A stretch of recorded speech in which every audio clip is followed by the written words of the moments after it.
Well, good afternoon to you, or good morning, or good night. You can watch this anytime you want. Tune News on Demand. Come on now. Welcome to this edition of the Morning Brunch. I'm Caleb, here with Melissa and Kelly, and we're sitting down talking about some of the things that caught our eye this week or just recently, and that we want to dive a little deeper into. Yeah, things we're kind of digging into, and it's great to have Melissa on board for this episode. And we want to talk about astrology. And if you believe in astrology, it turns out your sign is probably wrong. So science shows that you were probably born under a completely different zodiac sign. Along with rotating around the sun, the Earth actually also wobbles on its axis, meaning the constellations seen by the ancients when coming up with the different zodiac signs are different in modern times. Now, the New York Times has a tool that lets you check out to see if your sign is correct. So I am a Libra. Okay. And it says that apparently under this new study that I'm a Virgo. I am not a Virgo. You're coming to the good side. No, I am a Libra. I'm a Libra through and through. It even says on my And cup. you are beginning, your birthday's coming up this weekend. Yes. You're the beginning of Libra season, if I'm not mistaken. Yes, I am, because Libra season starts on the 23rd. Okay. So, and you're a Virgo. I'm a Virgo, and I'm towards the end of Virgo, but I did it as well, and it said that I would still be a Virgo. And you are, do you know what you are? I'm an Aquarius, but I didn't look it up, so I don't know. And I'm towards the end of Aquarius, but I'm not at the end. So you may still be an Aquarius. Yeah, yours could change. It may not. I don't know. But I'm definitely a Libra because it's Libra's all about balance. So I'm kind of a work hard, play hard kind of girl. I'm all about. I don't like conflict. I like peace. Very social. That's me. I'm a Libra. I'm a Libra. Through and through. Yeah, I'm not changing my sign. I don't care what the study says. It's not true. Signs are always so interesting to me because I don't put too much weight in them, but they're interesting to talk about. Part of me does feel they're self-fulfilling prophecy to a certain extent because you say, Caleb, you know, you have a lot on your mind this week and you're going through some things, but you're feeling confident you'll accomplish it all. I'd be like, man, you know, that's pretty accurate. I do feel that way. So part of me thinks they'll say things that are general enough, you can somehow find a way to make it about yourself.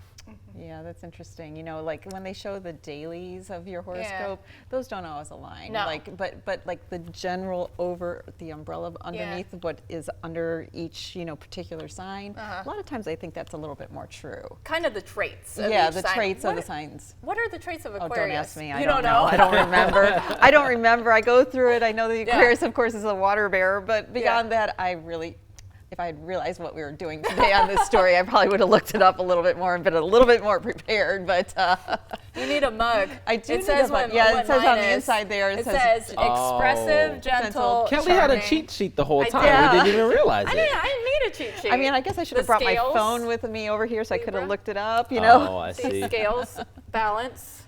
Yeah. Work hard, play hard. That's a good deal. What I said, And you said you have some birthday plans this weekend. I do. But you don't know the specifics of them. I have no idea. My fiance is taking me on a birthday trip. Don't know. He has not told me anything. He is a planner. Okay. He planned this 9 months in advance. He planned it last year. So this is a very popular time of year for birthdays. Yeah. I know a lot of people with birthdays in that September, October, November time frame. Yeah, it's always packed. We had one over the weekend here with someone else at the station. Another friend of mine also had a birthday, and my husband's birthday is coming up. It's like, it's that time of the year. Good deal. I celebrated mine on Thursday, and I filled in Nightside on Friday. That's where this next story comes from. I was with Kajasia co-anchoring, and Cameron was doing weather that night. And we were talking about this new study. It's coming out of China. Young folks are convinced that karaoke should be considered a form of exercise. They say singing and dancing for 3 hours burns more than 1,000 calories. Now, for comparison, you'd have to run 2 hours straight at the gym to burn that much, but people on social media say it actually works. And the best part is your muscles and your joints don't take a beating. I'm going to show you all something, but before we get there, what is your all go-to karaoke song? I've never done karaoke. Never? Honestly. No. We talked about this story actually over the weekend. I've never done it. Personal preference? Do you feel you can't sing or just having? I'm a terrible singer. Okay. No, but even so, it's not like I won't, do it at home by myself, just kind of, do my own thing. But no, I'm not I'm not doing that in front of somebody. And you're all about Disney songs. You love Disney songs. I do love Disney songs. It's on my Pandora. And in fact, I was talking to another friend of mine, another mom the other day, and she's like, yep, I've got it too. And we listen. I mean, it's usually just feel-good songs. I would agree with that. And that's part of the reason why I like it, is that it's upbeat. It's not like pulling me down. And actually, those are perfect karaoke songs. Disney. You know. So because everybody knows them. What do you guys like to do? Okay, so I'm kind of like you. I can't sing, but that doesn't stop me. That does not stop me at all. And we know that from our director, who usually tells me to shut up in the mornings when I'm singing, or what I call singing. Okay, it's your best attempt at it. Yes. But I would say Barbie Girl, because you don't have to sing on that one. You know, like you don't have to have a good voice to sing that one. It's just like high-pitched cartoon sounding like, I'm a Barbie girl. It's a good song. I would sing along with it. I also am someone who doesn't believe that I can sing. I try. I've only done karaoke a few times. But take a look at this. This is what happened on Friday when we were talking about this topic. Karaoke song. I love Love by Keisha Cole. That's like my go-to. What's your go-to? This is a hot take. Oh, goodness. Party in the USA by Miley Cyrus. Okay,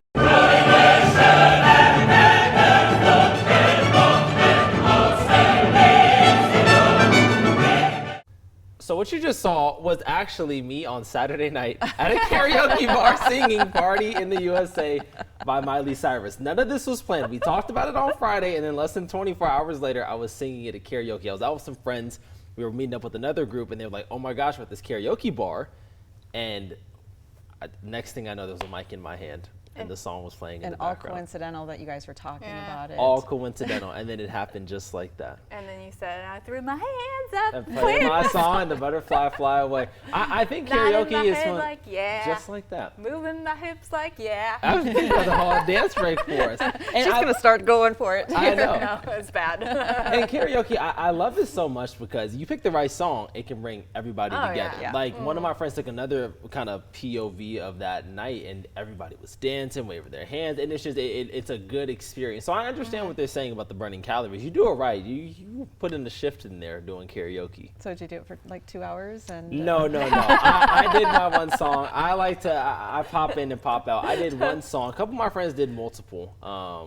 But some of the songs I didn't know that they were doing, and that's where I start losing interest, because if I can't sing along, and then I'm just kind of sitting there. But you learn, and you know, some people have the gift of singing and others don't. That would be and that's us. okay. Yeah, that's fine. You just gotta know, you gotta stick to the rivers and lakes that you're used to. Yeah. Did you feel like you burned a lot of calories, like you had to work Maybe not a lot, but I definitely felt it though. I did. I was sweating when I sat down, for sure. Well, that's good. It was fun. Sweating with nerves or sweating? I think a little bit of both. This next one, now, Melissa, we were talking about this before we started. I'm excited for this. Yeah, well, of course, we're talking about singing. We talked about Disney music, and of course, this comes into play with Disney music, and that is the Jonas Brothers are returning to Camp Rock. Camp Rock 3 has started production in Vancouver. The Jonas Brothers are back as the band Connect 3 and looking for the next big thing to be their opening act. The brothers are listed as executive producers on the project, along with Demi Lovato, who also starred in the first 2 Camp Rock movies. So far, there's no mention of Lovato joining the cast. The first Camp Rock musical debuted on the Disney Channel in 2008, and the sequel came 2 years later. So have you guys seen this? No, I don't remember this at all. I love Disney. No, I don't remember this. Oh my gosh. At all. And I love Disney. Yeah. I do. This was my Disney Channel era right here. Yeah. Camp Rock, Play My Music from Camp Rock 1, I believe, is one of my favorite Disney Channel original songs ever. I saw online, is Demi Lovato in the cast? I looked it up again, and she is not in the cast, but she's an executive producer. Now there's still, people are waiting to see if she'll come on, but right now she's not in the cast. And we had a producer that used to work here, and I saw this come up on my Instagram feed, of the Jonas Brothers. I saw it and I sent it to her immediately, and she was online at the time, and she's like, oh my gosh, I've been so excited about this. And she just went off on it because she's been to Jonas Brother concerts and she's totally into it. And then I mentioned it here, and like all the young folks here, they all know about it. I'm the old one here with it. I guess I'm the old one too. I guess I'm old since I don't know about it. I love watching these kind of movies. No, Disney Channel has some really good original films. Yeah. I hope Demi Lovato was in it. I do too. I would go as far as to say, I don't say you ever have a Camp Rock 3 without her in it. She was such a big part. I mean, it was the Jonas Brothers in her. That was what marketed this movie and made it such a big deal. Yeah, I hope that she's in it. I mean, because it's such a classic Disney show, and hopefully the third one is better than the other two. It's always hard to top. It's some things, if it ain't broke, don't fix it. We were talking this morning, though, a lot of films and franchises are making more movies. I think Shrek is on its 6th edition or whatever it is. Now they're making one. The movie with Devil Wears Prada. Devil Wears Prada too. We did this morning. We were talking about My Best Friend's Wedding. Have you seen that one? That was a new one that was coming out that they said that Julia Roberts was Julia Roberts. Yeah, she's potentially be in it. Freakier Fridays in theaters right now with Jamie Lee Curtis and Lindsay Lohan, and so you're just thinking, man. And they seem to be doing well at the box office, too. People want to go see these nostalgic films, and it just brings some good memories back. And they're just updated. So, I know my mom used to talk about that when things came out again when I was younger, and now I'm seeing that again, and it's just like it just updates things, especially if it's a good story. Right. So then that kind of pulls in the younger generation. So it's good. We were talking about this morning, I'm looking forward to The Devil Wears Prada too. Yes. I like the first Devil Wears Prada. I can't imagine what the second one's going to be like. She's in it. Anne Hathaway's in it again, and so is Meryl Streep. Yep. And you know who will be in theaters watching it? Caleb Michael. There you go. Maybe front and center. We'll see how things shake out. Front row I'm with very some excited. Popcorn. Yeah. Yeah. Sorry, I was thinking about Anne Hathaway. Listen, that's my girl. I love Anne Hathaway down. She'll always be the queen of Zenobia for me, too, from the Princess Diaries. So that's my girl right there. Big fan of her. All right, we have much more to come here on the Morning Brunch. We're going to take a quick break, and then we'll be right back.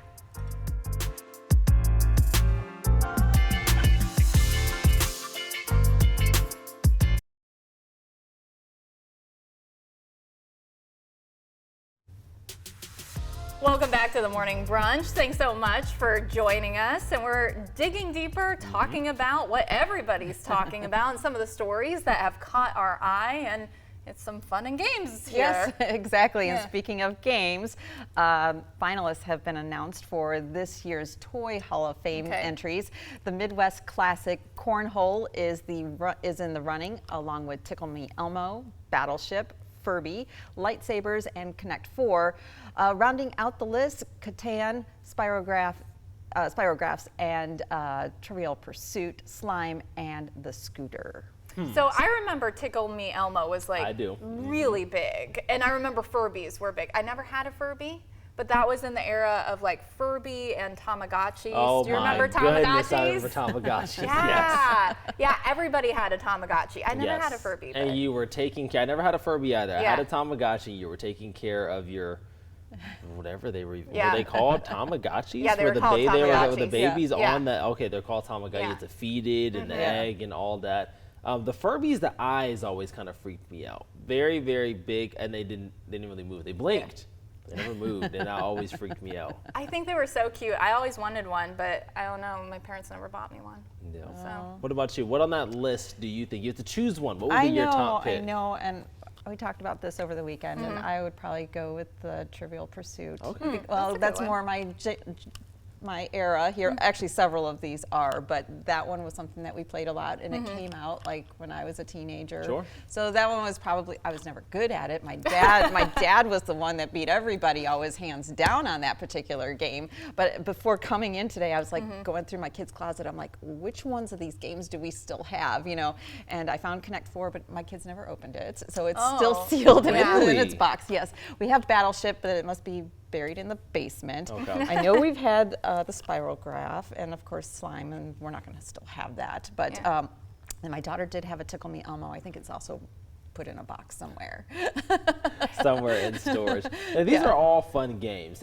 My favorite is not on this list. I love Monopoly. Monopoly I found multiple things of that at home. It was Monopoly, Operation, Perfection, those kinds of things. But the thing about Monopoly, are they already in?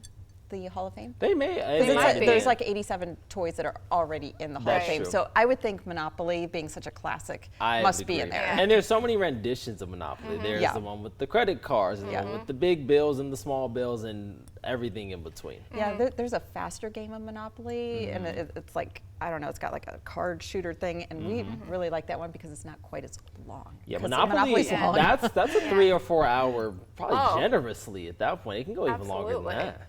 And speaking of Monopoly, since you guys like to play it, well, McDonald's is bringing it back. They're bringing it back next month in October, and the promotion will include Peel to Play game stickers on its food products and then play in-app game pieces.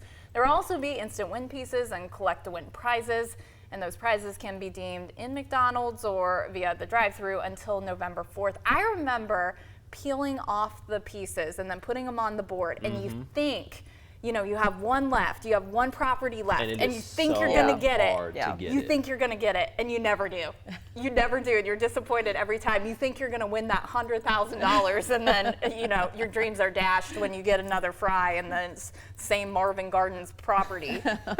This is a personal thing for you. Yeah. Because if you're shouting out Marvin Gardens in particular, that means you're not new to this. You're true to this. I'm not new. I am playing this when it comes out. You bet. You bet. I'm going to have the whole board. I'm going to put the little pieces down. I'm going to be eating a lot of McDonald's. Shout out their marketing department, though, because I'm positive they do well every year. I will stop into McDonald's and get it. I will say this, though. If McDonald's is watching, I need them to bring back more 24-hour locations. Yeah. I know this is a result of COVID and staffing and things of that nature, but with this shift, sometimes I'll try to get it on the way to work. And they don't have breakfast options at 2. Well, because the thing is, at 2, I always ask myself, at 2:45 in the morning, is that the middle of the night or is that the earliest hours of the morning? I don't care. I just want McDonald's at that point when I want McDonald's. Like an egg McMuffin at 2:45 in the morning. Please. If you're here listening to McDonald's, that's what Caleb's request is. But I will go play Monopoly there. The other request is, can you sponsor morning brunch? Yes. McDonald's. then we can really brunch. Yeah, then we can brunch, and it won't just be my coffee, and it will be maybe some McDonald's egg McMuffins. Yeah. I was going to say true brunch. Actually, have some food in here then. Yeah, so you know where we're sitting on this. Are you going to be participating as well? I don't eat a lot of fast food anymore, no. but She's maybe. the healthy I one. mean, maybe, but I mean, I just don't go out for fast food hardly ever. You know, I just pretty much eat at home. She's healthy. It's not about being healthy. It's not at all about being healthy, but it's just I just don't go out. Yeah, I'm already sitting here thinking of lunch today, and I'm going to go pick some food. There you go. Well, one of my problems is that I don't like to go in the drive-through lines. Oh, and I love the drive-through. I don't like waiting. I don't like it. I hate it. No. I don't like getting out of my car, and I would rather go through the I would rather go line. in. See, but that's probably a generational thing. No, absolutely not. Well, one thing that happened over the weekend, and I actually didn't know this. I knew it was going on, but I didn't know the significance of it. The largest Oktoberfest outside of Germany, just to tell you how big it is, took place right here in Ohio. It was down in Cincinnati. Maybe you went. Oktoberfest in Cincinnati took place this weekend with some unique traditions that included the running of the wieners, the wiener dogs, and the world's largest chicken dance, who Kelly may show us again how to do it. The dance has been a staple of the event for decades. Reds pitcher Brent Suter was also there to help lead the crowd in this year's dance. Okay, so first of all, this morning I asked Caleb, do you know what the chicken dance is? Have you done it? And he's like, no, I don't know what it is. And I said, no, it's really easy. Show us. And then when he realized it was this, he was like, oh, that's easy. Sure. I know, at that point, you can do the Macarena, the simple ones, And so that's how you can get so many people involved, because it's a very simple dance and you know how to get down for it. Exactly. I've never been to Cincinnati's Oktoberfest. I have not. Yeah. No. You? Yeah. Nope. It looks a lot of fun. Does. Obviously, it was packed with people. My actual first experience at an Oktoberfest was the Springboro Oktoberfest a couple of weeks ago. And it's smaller and pales in comparison to the Dayton one also coming this weekend. And so I wouldn't mind going again. The food was good. I enjoyed the food. I'm not a huge beer person though, so I didn't partake in many of the beers. I think I sipped on a couple and just tried them just to say I did.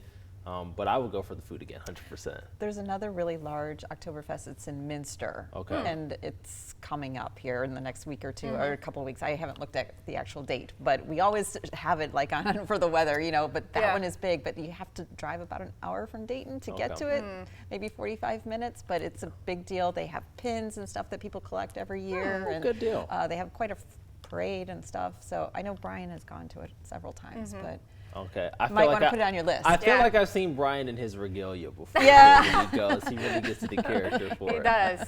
Actually, the German Fest, the people that run German Fest, they're having a big Oktoberfest. I think it is actually in October, maybe the first or second weekend there. And so it's in the St. Anne's Hill neighborhood. Sure. So I do enjoy going and seeing everyone dressed up. Even Celtic Fest when it came. I just enjoy seeing people going all out for whatever cultural festival it is. It's good to just take in everything. You learn something every time you go. Yeah, and actually if you want to go to an Oktoberfest, there's one happening this weekend. It's Dayton's Oktoberfest, happening at the Dayton Art Institute. It's one of the biggest here. A preview party being held on Friday nights from 7 until 11. You can purchase a weekend pass for $20, and that covers events on Saturday and Sunday as well. Single day tickets for adults are $12. Tickets for seniors and children are $8. I have never been, but it is huge. It's packed. They plan for this all year. It looks really fun. But as you said, I'm not a beer person either, so I wouldn't go for the beer. I would go for the food. Yeah. Yeah. And that's why we get along so well. We're going to these festivals because I went to the Hispanic Heritage Fest over the weekend, and the food was fantastic. Great time. We're coming to the end of festival season, which is hard to believe. I know. And so I feel like every weekend I'm trying to just take it like, which one can I go to? Which one can I go to? Because pretty soon I'm going to go into hibernation. So if I'm outside, you're not going to see Caleb Michael much out. And if I'm outside and it's cold, something's happening, something significant. Well, there's plenty of festivals coming up too. So Tip City, another one, their annual Mum Festival. The parade is this weekend. That's this Saturday, September 27th. It's my birthday as well. It's at 10 a.m. and there will be live music, creative parade floats, also classic cars at City Park. This is a really fun one. My parents love going to the Mum Festival. They love the mums itself. And growing up, that was one I would always go to with my family, with my parents. And actually, I was in the Tip City Mum Festival parade because I was in their pageant. I was going to ask you, were you ever in the court? I was in the court, I finished second. And so we were in the parade for Tip City Mum Festival, the Strawberry Festival, and then we appeared at the Inglewood Arts Festival. But during the Mum Festival, we walked around the festival grounds and got to try all the food. So that's where I got like the chocolate covered cheesecake. And all the deep fried stuff. And it was good. Now I'm hungry. Put that on your also list. this weekend, pickleball is going to be taking over up in Vandalia. The Vandalia Butler Foundation in the city and Parks and Rec is going to be hosting a 36-hour pickleball marathon at Helke Park that'll start September 26th at noon. There's a $20 registration fee, but you're going to find food trucks, a beer garden, raffle tickets. All funds raised go to the Vandalia Butler Foundation, and all proceeds will be supporting local charitable organizations. Pickleball is taking over everywhere. I know so many people that play. You can probably pull up to any tennis court. I mean, we have a new pickleball lodge here in the area as well, so it's everywhere. Yeah, I'm not into it. I'm not coordinated enough to play pickleball. It's intense. No. It's fun. Have you tried it? No. No. Would you try? I might. I might try it, but looks fun. I know my kids like it, but I just, no. I don't know. Okay. Well, one other event happening this weekend, the Pink Honor Walk, is this Friday, September the 26th at the Springfield Cancer Center. This annual walk raises critical funds for local breast cancer support programs like Mercy Health's Breast Patient Assistance Fund, Breast Friends Forever of Champaign County, Sisters United for Prevention, and Pink Ribbon Good. So that's one also that is going to a good cause, which we of course love to see. Yeah, a lot of fun things going on in the Miami Valley. Yep, couldn't have said it better myself. Thank you so much for hanging out with us on this edition of the Morning Brunch. We'll be back next week. Have a safe rest of your week, whenever you watch this, and we'll see you back here soon. Yeah.